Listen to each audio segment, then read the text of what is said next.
and thanks, Kentaro, for inviting me. It's my first time in Ann Arbor, and I kind of grew up in a sister city in Ithaca, New York, and I always thought of Ann Arbor as kind of a place that I would feel at home, and it does indeed look very familiar being in a campus town. So the title of my talk is About, With, and Becoming, Designing Socio-Technical Futures Around Labor, Fashion, and the Body. And so I'm really interested in the intersection between STS and design in particular, so science and technology studies, which some of you are probably familiar with. And this presentation explores several modes of theorizing making and making theory through the creation of an engagement with socio-technical artifacts. So the first mode is about technology, and this discusses participatory and speculative practices related to a workshop on the future of work. The second mode, with technology, engages in digital design and fabrication from a project on computational fashion. And the third mode, becoming technology, uses autobiographical design to reflect on disability and medical devices from the perspective of feminist unpacking. So this presentation reflects on the aesthetics and cosmopolitics of these varied design practices as a way of inquiring about the world, building knowledge, and prototyping alternative possible futures that embed values, ethics, and responsibilities. And these accounts serve to reconfigure traditional understandings of human-centered design and human-centered computer interaction towards practices that open up spaces for deeper consideration of the importance of the role of the non-human in emerging design practices, along with other concerns which are central to STS, such as hybridity, materiality, inclusion, exclusion, gender, labor, and so forth. So the overall theoretical framing for my talk centers on this paper by Mike Michael, in which he talks about what are we busy doing, engaging the idiot. So he explains that STS has often engaged the wider laypersons and public in the process of trying to kind of engage the public in understanding and socio-technical controversies. And designers have a different way of working. And so in particular, he says that design implies a different sort of politics, one that is circuitous, rhizomatic, and likely to have, at best, piecemeal and distributed effects that might well barely be recognizable as political. While STS views the public engagement with science as a process that attempts to create a dialogue with citizens around scientific controversies for the purpose of finding policy solutions, design engagements are ambiguous and thoughtful, while exploring complexity for the purpose of inventive problem making. And this is situated in a wider discussion that's really growing, I think, across various fields, and this is around, I think we could go back to Phil Agray's original work where he talked about critical technical practice as a kind of split personality or split identity, where you have one foot planted in craft work of design and the other foot planted in the reflexive work of critique. And there are many communities throughout the world that all kind of have slightly different ways of talking about these issues. So you have work that talks about design as inquiry, research creation in Canada, critical and speculative design, and adversarial design, critical engineering, critical making, practice-based research in the United Kingdom and also in Europe throughout. Inventive methods, and also the role of prototypes that embed ideologies, values, and arguments, and how visual images, charts, and information visualizations can be demonstrations that marshal attention and compel action. So sort of my talk will be situated in those larger discussions about how can we advance design as a mode of engagement or inquiry.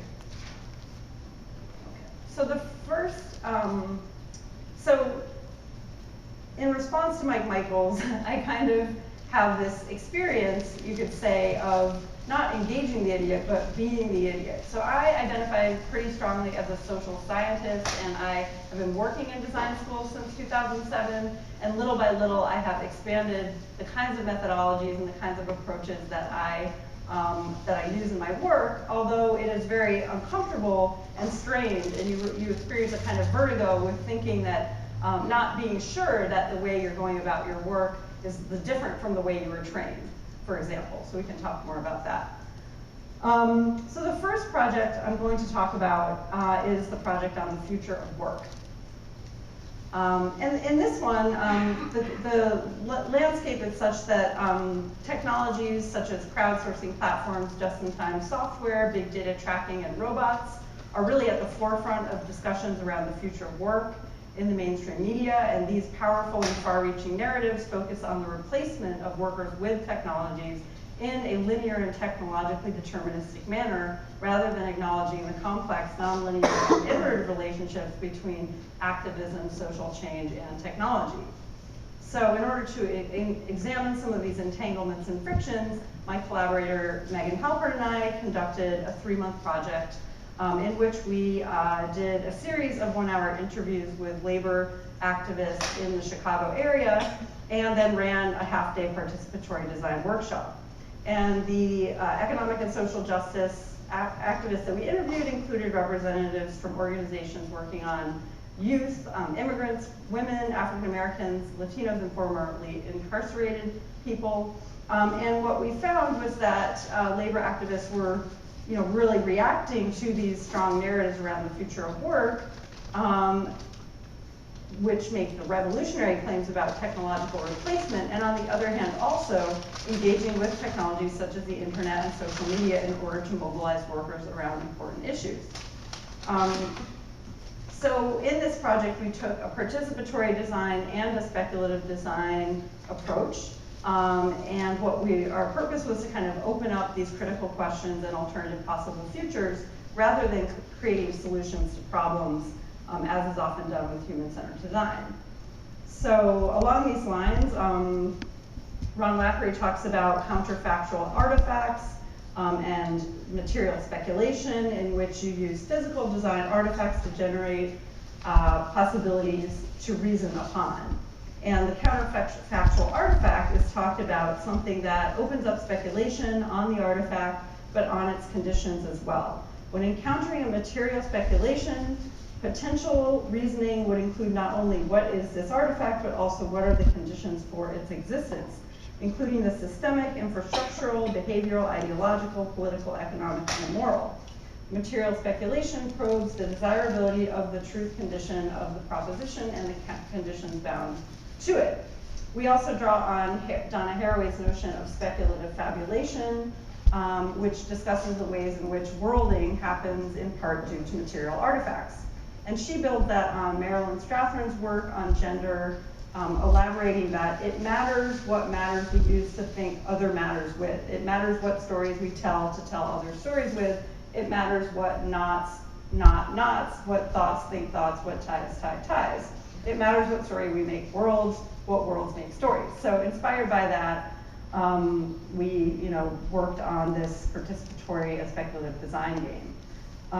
But just to give you a little bit more of the context here,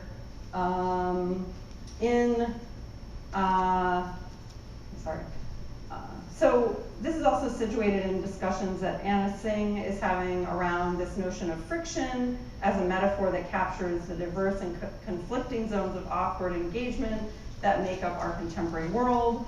And this notion of friction also does come up across design literature as well. It's often talked about the ways in which conflicts are important, and agonism, for example. And this friction is both disruptive for labor advocates as well as productive for the development of technologies framed around alternative future possibilities, which embed notions of fairness, justice, and equality. Okay, so in the mainstream media, the future of work is really nameless, faceless, and without context.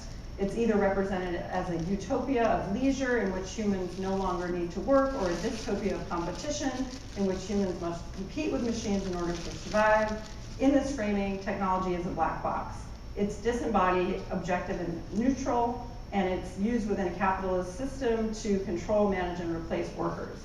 As such, there's little that humans, let alone the labor advocates, can do to prevent its adoption and use. Within this framing, it's only natural that labor advocacy groups voice fears about technological unemployment, job scarcity, and declining growth rates, and that the implications, and their implications on middle class workers and wages in the United States. But as I mentioned, for some organizers, technology is simultaneously a black box as well as a tool for change and activism. So for example, Edward, who ran a group that advocated for day laborers and domestic workers, did not have concerns about automation, whereas Alan, who worked in telecommunications, had already seen many jobs lost in the wake of simplified communication technology, and saw technology as a tool for fulfilling the need to retrain workers to help them rejoin the workforce. Okay.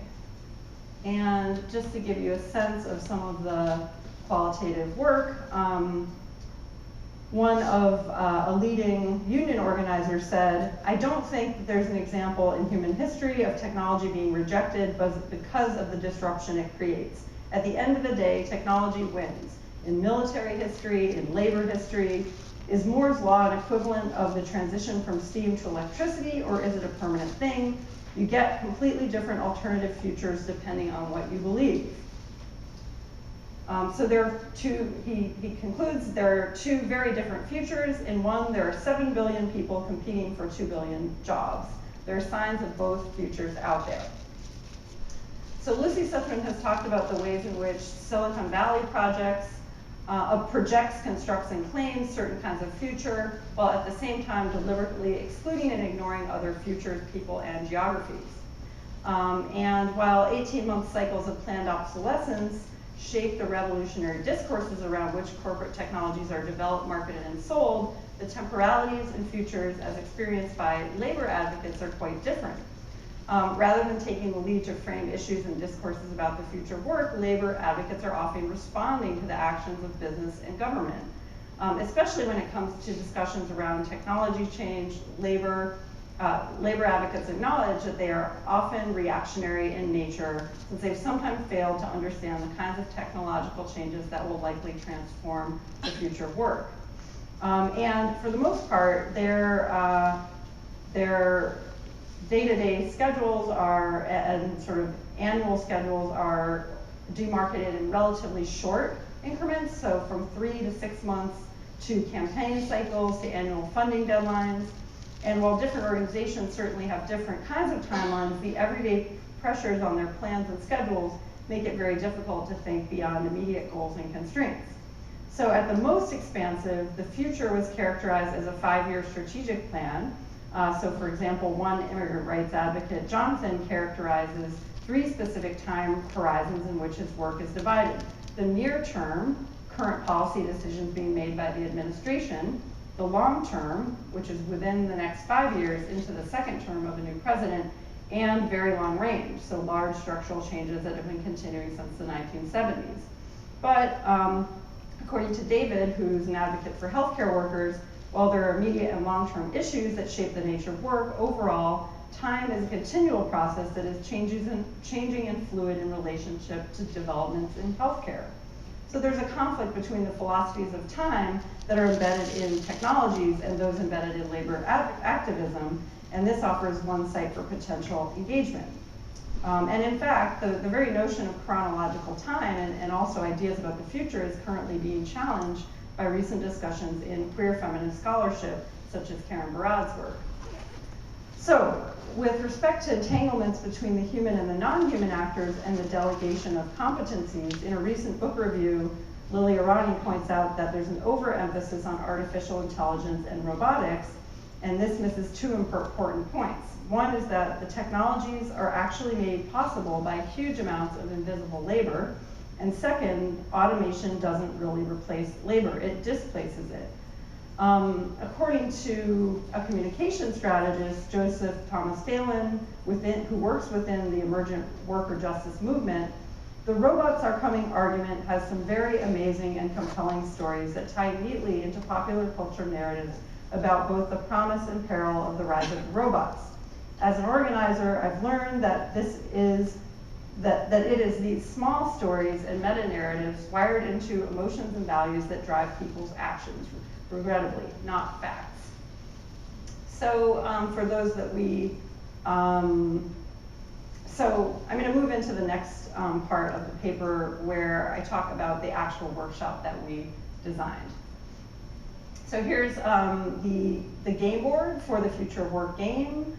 And this really allowed us to explore the historical relationships, values, and philosophies embedded in particular reconfigurations and the ways in which alternative possible futures could be imagined and prototyped. So through this workshop, we sought to position the future as a temporal socio-technical space that was actively becoming and being made by labor advocates with their values and philosophies in mind, rather than merely acting upon them as linear, disruptive, and revolutionary. So what we did with the workshop was that we actually created a game that stretched 3,000 years into the past and 30 years into the future. And by expanding the time horizons through engaging in the game to understand labor organizing throughout history, including, for example, the history of slave revolts in ancient Egypt, Jonathan, a labor advocate, said, "It is possible to ask, what does a collective at the workplace look like 50 years from now?" That kind of an imaginative exercises allows people to see new possibilities. And David, the healthcare advocate, says there's real value in thinking things through, seeing the progression and the interaction historically in a concrete way. Often we don't do the work of sitting down and examine what has occurred historically. And in response to this, here's an image from the actual workshop. There's one more quote I want to read. And another participant in the workshop said, "I really like the term counterfactual. It was humorous and fun, but also helps break open some creative energy. And there are counter histories, so it's sort of thinking about what history are we paying attention to? Are we looking at the social history of the conditions of work? Are we looking at industrial history and new forms of production and the celebration of technology? I think maybe it's about just being critical about what we're looking at as history, what constitutes history, and that's what's perhaps helpful. Are we taking inspiration from this history or from this history when we're thinking about current conditions?" So some of the historical parts of the gameplay were actually really challenging. So even though we immersed the participants in a packet of material about 5 different ages throughout history, so they would read quotes and see images, for example, of a time clock and the ways in which water clocks were used to measure time, for example. It was very difficult for people to really imagine for 3,000 years in the past, but as they moved closer to present day, they were able to create, for example, a workers' campaign for an assembly line worker in the 1950s, or for example, create a new kind of uniform for a fisherman in ancient Greece. So we had, that was the kind of thing that they were doing. And then in the second part of the workshop, we actually had them take some of the kind of values and commitments that they had prototyped in the game in response to our prompts, and had them then prototype that into physical objects that embedded their values and commitments and interests. And so when we did our follow-up interviews, one of the responses was that I was struck by the last exercise when we started off in our group just talking. We were talking around each other until you came in and intervened and said, you must get up and do something. It wasn't until we actually started physically moving that we were developing our idea as we were just putting stuff together.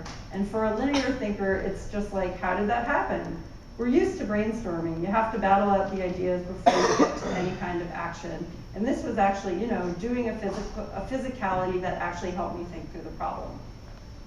So overall, in this project, the participatory and speculative design workshop, participants were able to engage with reimagining the relationship between labor and technology based on the values held by labor activists. The workshop served as a forum through which to imagine the future and broke them out of the day-to-day temporal constraints of policy advocacy, as well as challenging some of the established ways of thinking about technology, which were well represented in the mainstream media debates that I mentioned. So that's kind of part one of the talk. And then, so moving to the second project that I'm going to talk about today, this one is with technology. So this is talking about digital design. In this project, we're talking about the ways in which computational fashion, which includes digital technology such as digital fabrication, 3D printing, and laser kit cutting, as well as wearable technology. So engaging with these technologies in the context of alternative sites of research, such as the fashion industry, as opposed to, for example, hackerspaces and fab labs, offers exciting opportunities to both study as well as to make designed objects that embed and expose matters of concern within traditional science and technology studies conversations around ethics and values, as well as themes like hybridity, materiality, and labor, which I mentioned earlier. So computational fashion exemplifies the ways in which the digital has re-entered the material world in ways that challenge, complicate, and reconfigure previous notions of ways in which the digital are rendered material, local, contextual, and embodied. From laser-cut leather goods by high-end luxury brands and run-of-the-mill housewares to 3D printed jewelry, digital fabrication technologies are shaping the aesthetic and political modes of representation, which are often drawing on the affordance of digital technologies tied to organic, repetitive, natural, and ecological patterns in a time of great environmental disaster. So there are lots of really interesting work that's preceded the things that I'm going to talk about today. So for example, Leah Beakley's exhibition on coding the body brought some computational fashion work together in an exhibit a few years ago. And then also the Museum of Arts and Design in New York had a show called Out of Hand, Materializing the Post-Digital.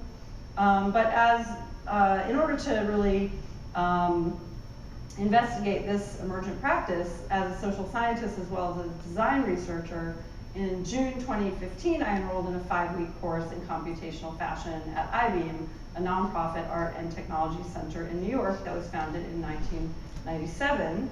And the course was being run actually in partnership with Shapeways, which is a 3D printing fabricator and marketplace that was founded in 2007. So the project, in this project, I worked closely with 2 fashion designers, Mina Cao and Amy Sperber, to conceptualize and design a 3D printed garment. Our project, which is entitled Code to Wear, which is a play on ready to wear, as in pret-a-porter, and wear, as in software, explicitly engaged some of the STS themes that I've been talking about today. So the male and the female, the digital, the material, mechanized and bespoke, knowledge work, and manual labor. So one of the things we did as part of our process, we created a pin board or a mood board on Pinterest with examples of 3D printed garments and to get a sense of the patterns, shapes, and aesthetics that we sought to integrate into our piece. And one of the things we noticed was that the large majority of garments that we identified through this research were elaborately designed as women's wear, often with these organic or biological aesthetics.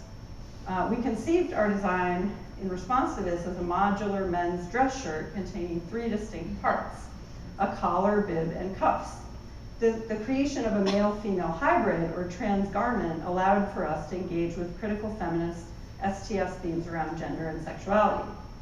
Along these lines, from the beginning, we conceptualized the garment as combining the digital, computationally generated elements along with the bespoke and handmade elements, such as dyeing, threading, and weaving, so that the final piece could be more than a piece of brittle 3D printed white acrylic plastic. And towards the end of the summer, once the design had been printed, we achieved this by dyeing various parts of the garment into a bluish purple hue and threading gold cord through the body of the piece, which I'll show in a moment. And one of the goals of the course, as espoused by Shapeways and IBEAM, was to experiment with ways of using software code with Grasshopper and Python to create tessellated patterns. Shapeways was really eager to generate a book of 3D printed swatches of novel tessellated patterns that could, by adjusting variables in the code, achieve the kind of flexibility, draping, and movement expected in other types of fabric and materials that are used in garments. And the physical site for this class and also the labor history of the surrounding neighborhood provided some additional inspiration for the project. So IBEAM, which has been based in West Chelsea in Manhattan for over 15 years, had recently relocated to the 5th floor of a large warehouse in Industry City, a newly created development project located in Sunset Park, Brooklyn. The neighborhood is also home to the historical Brooklyn Army Terminal, and currently Industry City, formerly known as Bush Terminal, is a complex of buildings that serve as a manufacturing warehouse and distribution center that dates back to 1895. The terminal employed 25,000 workers per day and helped Brooklyn to develop itself as a major seaport. The 16-building site with 6 million square feet is currently home to design studios, chocolate manufacturers, a food hall, and a whiskey distillery, as well as 3D printer manufacturer MakerBot's new 170,000 square foot factory. The Brooklyn Armory Terminal, which was designed by architect Cass Gilbert and built in 1918, was the largest military supply base until World War II, when over 20,000 people were employed there in order to mobilize 3.2 million troops and 37 million tons of military supplies. And there's actually a mosaic in the 36th Street subway station of multiracial men shoveling, hammering, and riveting in caps and gloves that further illustrates this labor history. And while the neighborhood was once home to a range of European immigrants, including Irish, Polish, Finnish, and Norwegian, its population is currently primarily Puerto Rican, Mexican, and Chinese. As part of our research into patterns, we actually sought inspiration from the ethnic makeup of the neighborhood, and in particular, sparked by the recognition that the large part of the community was Mexican, I was reminded of pictures that I had taken of garments on display at the Museo Textil de Oaxaca in 2013. So building on their training and expertise in pattern making, print design, and 2D illustration, the fashion designers on the team aimed to recreate a literal version of the traditional Mexican textile pattern in the 3D modeling software Rhino. And this included 3-dimensional chevrons with interlocking hoops to hold the structure together. However, after modeling several versions of this pattern, the team received feedback from one of the instructors that the project did not take full advantage of the capabilities of a digital tools and software code.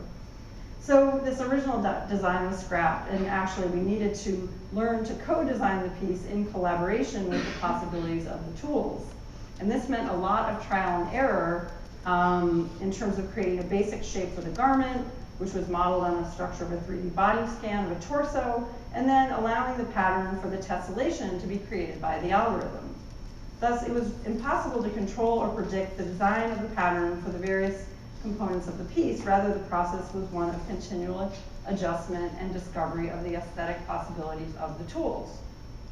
So these possibilities were rendered on screen over and over until the team finally settled on a version of the garment that was technically printable.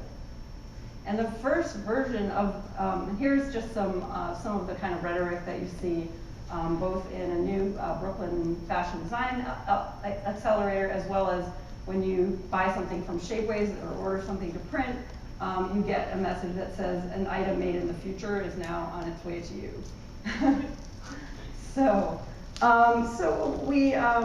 The first version was actually a failure, and we received a video from a staff member at Shapeways that showed the piece barely intact, a loosely connected snarl of white acrylic spaghetti that flopped onto the floor with little structure or shape. In order to give the piece a denser, more connected mesh that could bolster the structure, it was necessary to change some of the parameters of the 3D model. The final garment reflects an aesthetic that differed substantially from what was originally planned and designed, but rather a piece that surprised the team and moved beyond the original concept. So finally, in early September, during New York's Fashion Week, IBeam opened the Remaking Patterns exhibit, where the 5 projects from the summer course were presented. And one of the arguments I make in the longer paper about this project is that we can understand some of the events and exhibitions as sites where publics are being constructed around a particular aesthetic and cosmopolitics that engages specific technologies, socioeconomics, and actors. And this is in contrast to some of the writing about speculative design that suggests that an exhibition itself is very disconnected from the public, and it's not clear when one sees a speculative design piece, like what kind of action one should take. In this case, IBeam and Shapeways is very consciously co-sponsoring the course in order to create the community of designers in the new fields that will be potential customers of their 3D printing services, but at the same time, drawing on a particular aesthetic, which is possible through the tools. So I'm closing that part of the talk now. So moving on to becoming technology. But I'm happy to answer questions about any of the 3 projects. Okay, so becoming technology. I am not a hacker or a maker. I do not tinker or tailor, knit or bake. I'm more likely to buy it than DIY it. It's only through my own body's failure and breakdown that I have become able to participate in and refine the socio-technical practices that constitute hacking and unhacking. So I'm really interested in the ways in which socio-technical systems shape even the most mundane details of everyday life, their politics, materialities, and aesthetics, and what it means to be human in this context. So in a way, the best thing to ever happen to me as a scholar was finding out that I'm type 1 diabetic 4 years ago. At a research symposium on hacking feminism, the organizers questioned what the core feminist arguments of corporality, materiality, embodiment, affectivity, and experientiality mean in an era of big data and ubiquitous computing.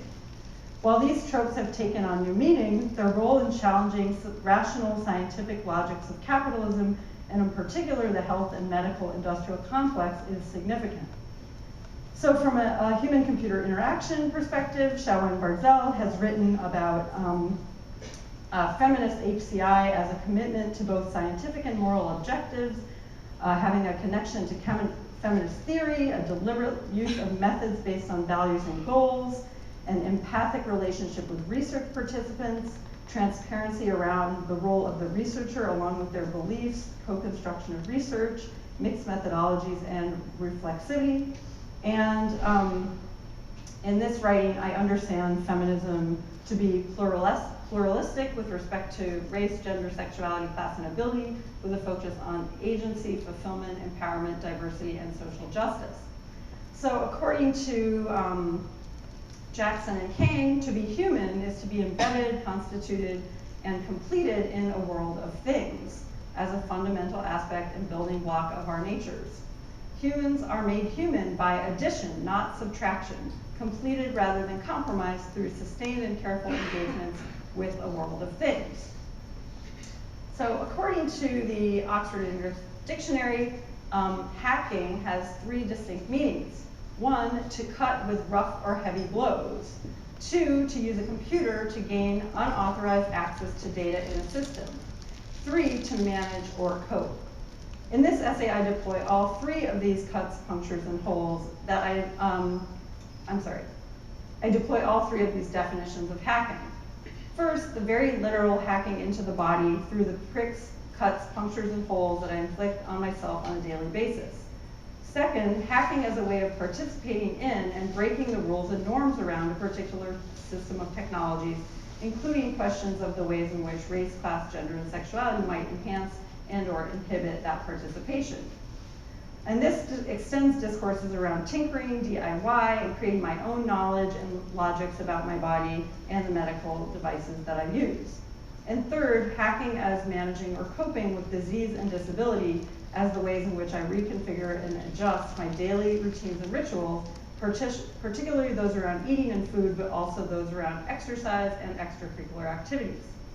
Hacking can also be understood as a way of doing theory and practice, as I've argued in my earlier work with Kat Young-Nickel, which was published in a feminist journal called Ada. And my secondary reason for deploying this concept of hacking is also linked to the reputation of hackers as tricksters that are characterized by their humor and wit, as Gabrielle Coleman has written. And I think you really have to, at times, living with chronic disease and disability, you really have to think of it as a comedy of objects, a humorous negotiation between the human body and an entirely new set of actors.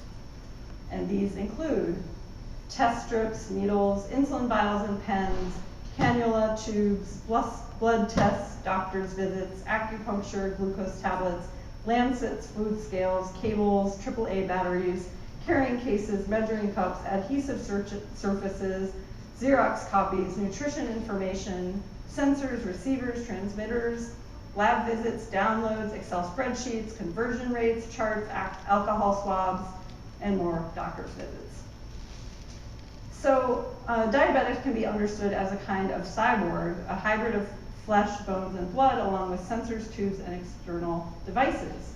And since Haraway's 1991 account of the cyborg self, scholars have argued for the important role of hybrids in mediating discrete rational categories such as the digital, the material, as well as black and white, rich and poor, gay and straight.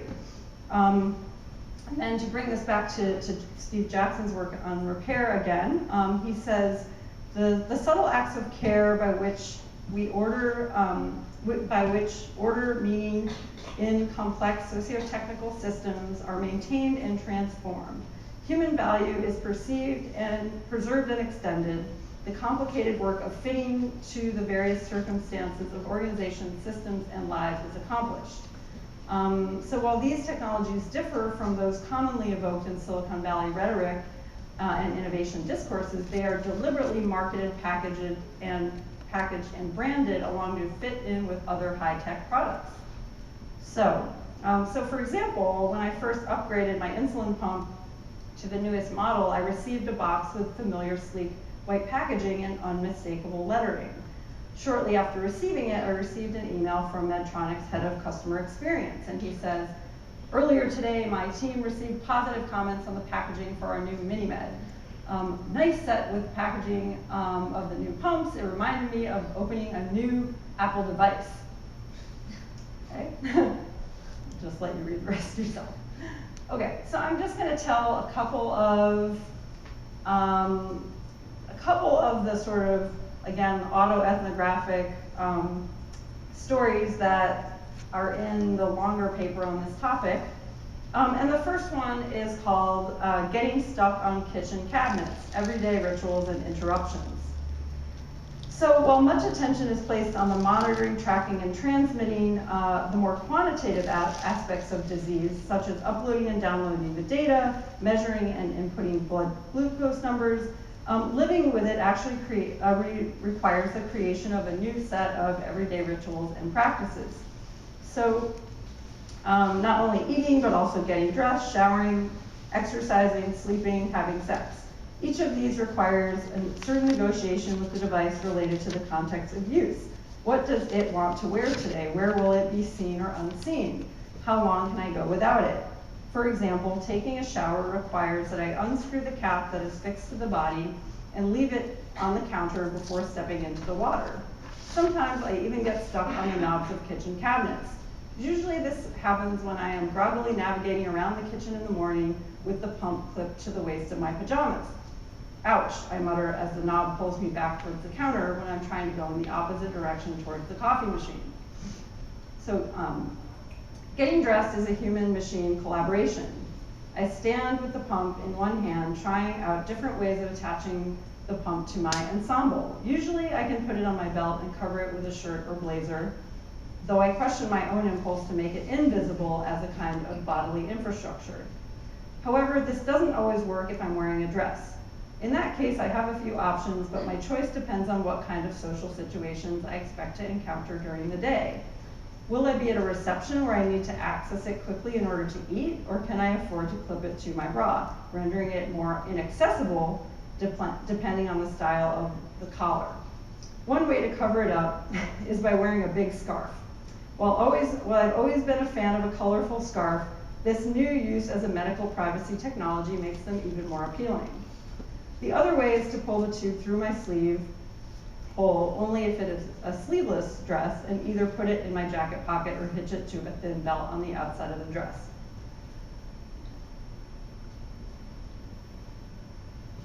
Okay, the next part is called Skin as Human, Non-Human Interface. So choosing to adopt a medical device for the management of chronic disease and disability challenges, contradicts, extends, and expands notions of what it means to be human. In a time when more and more networked things are augmenting both diseased and disabled and non-diseased and able bodies, as well as domestic, public, and work environments, my experience hints at emergent understandings of human, non-human relations and how these relations become more intimate over time. My internal data is streaming through these devices in real time, 24 hours a day, except for the intervals in which I'm resetting or reinserting them. They are constantly disciplining my body and serve as a reminder of my disability. As such, I am part of them and they are part of me. With an insulin pump, you can only be detached for an hour or two before glucose levels begin rising quickly and dangerously. It becomes part of you, and it's literally attached in a way that your cell phone will never be. While one would think that it would take some time for this intimacy and attachment between the human body and the technological device to develop, in my case, it was almost instant. For example, that first night, sleeping with the device latched to my pajamas, I felt very safe and secure. My pancreas was broken and my body was toxic, citing Chen, but this new part made me whole again. Sometimes I have to leave the house and I suddenly think I've forgotten to reattach the pump after getting out of the shower. I quickly clutch my belt in a panic as if looking for a phantom limb. In attaching wireless devices to the body, the skin becomes a hybridized space that is an interface between the digital and the material. As computing has moved off the desktop and simultaneously occupies a range of scales, urban, building, object, environment, body, we must consider the ways in which hacking feminism and the development of a feminist hacker ethic might allow for a deeper, richer, and more nuanced understanding that extends and expands Haraway's notion of the cyborg. So this account illustrates the ways in which the disabled cyborg illustrates a more complex account of hybridity that is not just a fusion of computer and human with an enhanced set of capabilities. It is not a reified cyborg with a seamlessly integrated natural and artificial body, but rather a set of parts, some human and some non-human, that form an awkward patchwork of particular sites on the skin. These sites are rotated from day to day and week to week, which in turn can impact the speed at which insulin is absorbed into the body. And in this way, in this unique case, the exact relationships and intimacies between the human and the machine are dynamically altered. And so through these examples of the lived experience, I render the abstract notion of the cyborg more concrete, material, and embodied. Okay, so I have about one more story to share before I close. So key moments of failure and breakdown in which the socio-technical system of network medical technology ceased to function call attention to the importance of these bodily infrastructures that make them more visible to the self, even when they have faded into the background of everyday life and routine. Some seemingly mundane parts of the system, like that plastic clip that attaches to the pump to one's belt, bra, or jacket pocket, cannot be easily replaced without ordering a new one directly from the company. While the part actually looks quite similar to the holsters that were used to carry pagers or cell phones around, it is not possible to easily find a clip that could be used for this purpose in an electronics store. It was such an insignificant part of the system or bodily infrastructure that I nearly forgot that it was even there. That is, until it broke while I was away at a workshop abroad. As with other infrastructures, the infrastructures that support the network of medical devices only become visible upon breakdown. And the breakdown in this particular system was inconvenient. The pump did not fit into the pocket of my skinny jeans. Luckily, I had a pair of sweatpants that had the right side pocket. So like hacking, living with and being part of a system of devices requires a skill of repairing, maintaining, fixing, adjusting, and troubleshooting. So for example, when you're too far away from the Dexcom continuous glucose monitor, or when the transmitter that is attached to the body pops out in the shower, the receiver malfunctions and must be reset. The monitor must be calibrated at least twice a day to remain accurate, but even with regular calibration, it is not uncommon to get strange readings once in a while. This is especially problematic when it repeatedly wakes you up in the middle of the night with low alarms buzzing every few minutes, despite the fact that the data is actually wrong. While the snooze feature lessens the intrusion to every few hours, it is not always clear whether the device is taking care of me or whether I'm taking care of the device.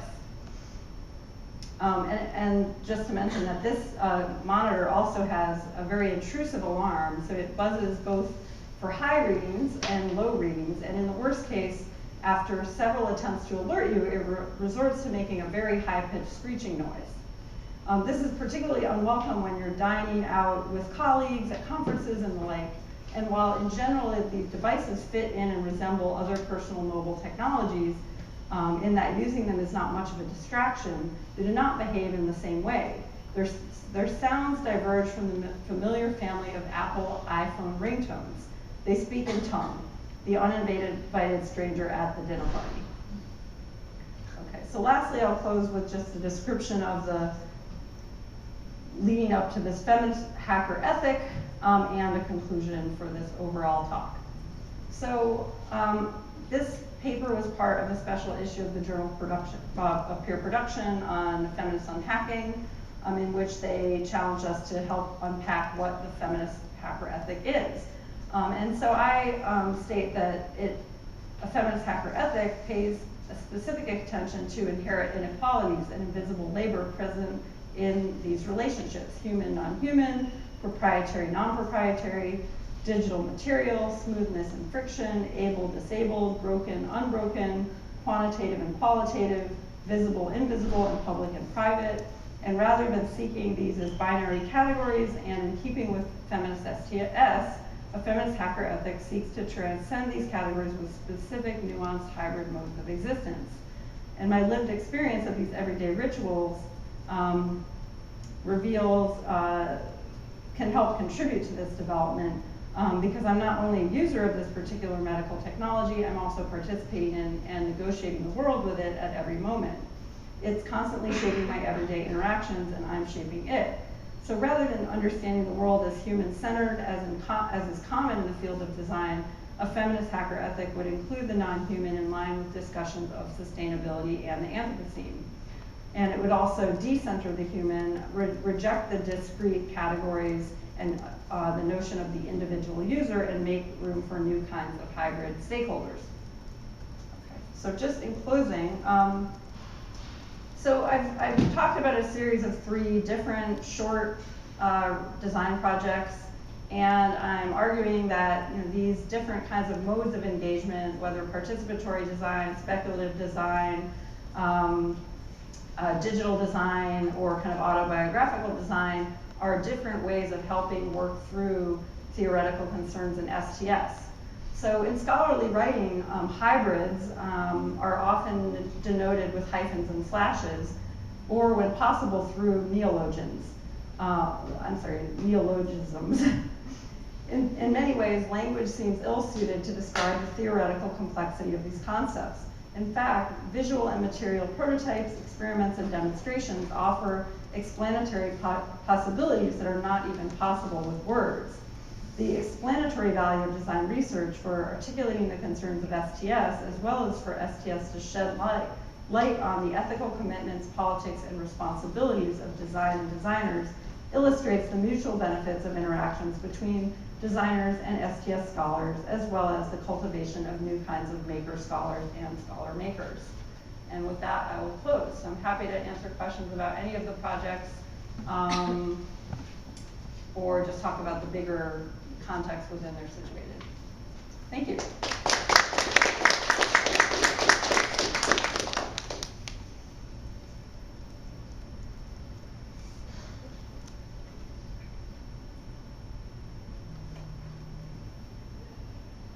Yeah. In the third project, when you talked about like the cyborg and the body, I'm wondering, do you know of any, I guess, extensions of that work that can apply to the more psychosocial aspects of becoming a cyborg, or is it only limited to the material? Oh, interesting. Yeah, I mean, I think there's tons of interesting things happening right now with kind of neuro embedded devices, and sort of that's a huge area of engineering and science research. So I don't know the specifics about that, or whether there are social scientists or social computing or STS folks that are writing about those things. Probably the best way to find out would just be to search the 4S, the Society for the Social Studies of Science conference program, and search by keywords and see if you can find something related to that. But I think that feminist STS scholarship is definitely helpful in helping to understand some of those things, because of the ability to kind of look at the more embodied, or look at the mind and body as, as a holistic and materially situated, rather than this kind of abstracting that we do in other disciplines or in other schools of thought. was intrigued by something you said at the end. You contrasted human-centered design with a feminist approach that would sort of take greater account of the non-human. And I was trying to understand what that might mean. I wonder if you could say a little bit more about how you see that moving to a human-centered approach, what the new aspects would be. Yeah, that's a great question. I mean, I think I've so far, so in the piece that I wrote for Design Issues, I explain the ways in which human-centered design has kind of blinders on, because we often see this breakthrough innovation model where you have kind of people, technology, and business, and there's some kind of intersection, and we often use that as a framework to go out and do field work and study user needs and develop solutions that can be viable and possible and desirable, right? So that model is very well, I think, kind of has been used very heavily. But I think we're missing a lot of context, and we're missing not only the natural environment in a real ways. I mean, we know that none of our business models really take into account the value of natural resources or the natural environment. So we know that we have that blinder, so figuring out how to include it in the model, not only because it benefits humans, but also because for its own right, that we have a responsibility maybe to design, with the planet in mind. And so there's that aspect of it. But I also think thinking about the world through the non-human lens. So, and I'm in that sense, I'm talking more about, say, physical objects, or so I'm developing some other work on what it means to really not empathize with people, but to empathize with things, and how that can help us develop Internet of Things kind of research, or whether or not that's of interest. So I haven't really figured out how you would do it, but I'm sort of trying to create the philosophical arguments for why you should do it. And I really liked Ron Lackery's paper at Critical Alternatives this year, because he's doing experiments in the home that kind of really look at what happens if you have a thing in your home that's kind of animated. And I mean, he's looking at like how people react to it, but also the fact that the thing has agency in the home and kind of is moving little by little, I think is brilliant, because it does help advance that argument.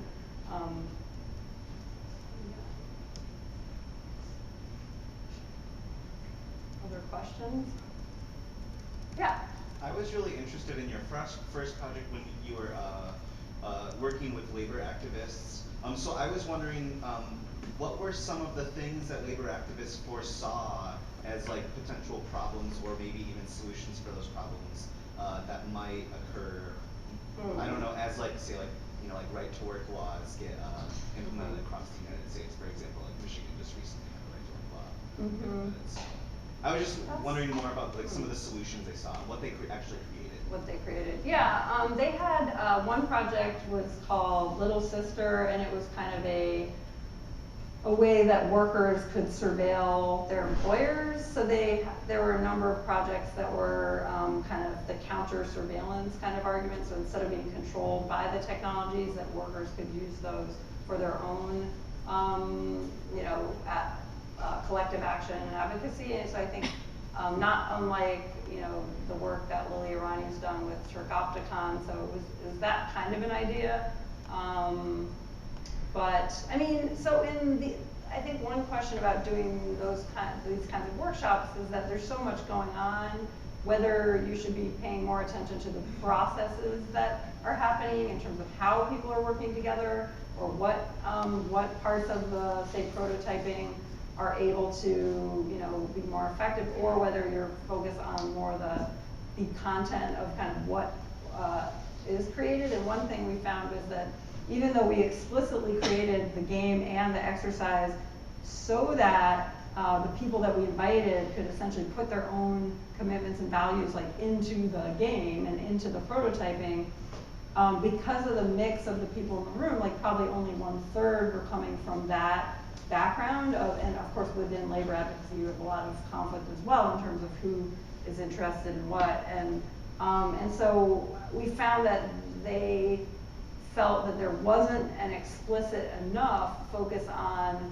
social justice and say marginalized workers. And so we found that even though we thought that was like a gap that was like that everybody would think it would be obvious, for those who are coming from that perspective and then coming up against like technologists and designers and other scholars, didn't find it to be as explicit. So they still felt like they had to work really hard to surface those beliefs and commitments in terms of what they were trying to do. So that was kind of more of a learning on how to kind of create the right, enable the right structure so that the values that people had and brought to the workshop could more fully influence the prototypes that were made.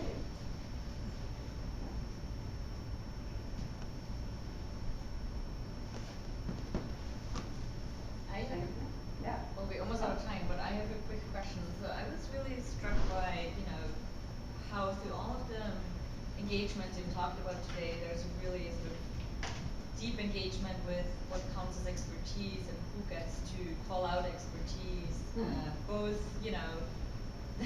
not just who, but also what counts as expertise as the artifact, right? The creation of an artifact. And even, back to this very personal reflection, what it would mean to be then a scholar and a knowledge producer. So I don't know, for me this question of expertise is so central here, so I wonder, this is a very open-ended big question, but I wonder if you, if that comes out in some of your writing here, your pieces, have you thought about sort of this as the feminist unhacking or hacking is also a question about expertise and in which sense is a very personal question, but also a very, a question for academia. Yeah, it comes out more in some of the other reflections in that project where I talk about the ways, I have one part that I call anti-capitalist practices, and it's basically a way of slowing down the shipment, like disobeying your doctor's orders, where you're supposed to change all these technologies like every 3 days or every 5 days, and there are ways to slow that down. And so I found that I was starting to get like boxes piling up at my house of all this medical equipment that was sent on a clockwork schedule. It's like, well, every 3 months you're going to need more of these. And so I actually, by kind of overfilling like the insulin vials, and like I was able to find ways to like where I actually haven't gotten like a shipment in like a year. So I'm actually clearly using it in a way that I'm not supposed to be. But on the other hand, so it's questioning the logic for, well, why is it every 3 days? And in one case I discovered, I thought that it had something to do with the technology that needed to be, sort of the technology needed that every 5 days you needed to change it, but it was actually the sticky tape, like after 5 days, like it will fall off, because if you shower, you keep showering, and if you go to the gym, like that is why you actually had these 5 days as a rule. So then I said, well, if it didn't fall off yet, I can just wait 3 more days, or you know what I mean? So like that is sort of a way of, I think it comes up clearly in that instance, but I hadn't, I guess, if I, as I try to continue with this argument around what kind of inquiry are we doing and who's getting to inquire, then it will come out more, but that's the most clear story, that it's about questioning, sort of what the Western medical system has told us is true and what the device companies tell us is true, and then just experimenting on your own to see if you can make it work. Yeah. Okay, well, Laura's going to be around for the rest of the day, so if there's people, who want to come up now or later, please feel free to do so. And let's thank Laura again for the